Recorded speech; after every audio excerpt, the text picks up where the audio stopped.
12th ஸ்டூடெண்ட்ஸ்க்கு எல்லாத்துக்கும் இன்றைக்கி ரொம்ப முக்கியமான நாள். ஏன்னா உங்களுடைய லாங்குவேஜ் சப்ஜெக்ட்ஸ் முடிஞ்சு இன்றைக்கி மேஜர் எக்ஸாம்ஸ் வந்து ஆரம்பமாக இருக்குது. இன்றைக்கி கிட்டத்தட்ட ஒரு 5-6 சப்ஜெக்ட்ஸ் வந்து மேஜராக எக்ஸாம் எழுத போகிறீங்க.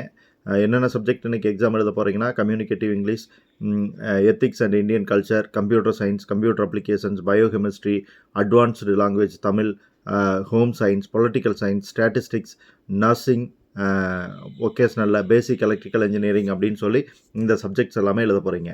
இதில் நீங்கள் எடுக்கக்கூடிய டோட்டல் மார்க் எடுக்கக்கூடிய மார்க் வந்து உங்களோட டோட்டல் மார்க் இம்ப்ரூவ் ஆகிறதுக்கு யூஸ்ஃபுல்லாக இருக்கும்.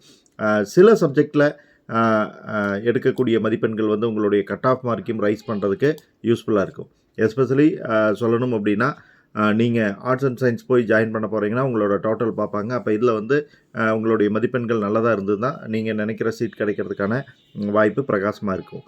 கம்ப்யூட்டர் சயின்ஸ் படிக்கக்கூடிய ஸ்டூடெண்ட்ஸை பொறுத்த வரைக்கும் இந்த எக்ஸாம் ரொம்ப ரொம்ப முக்கியமானது.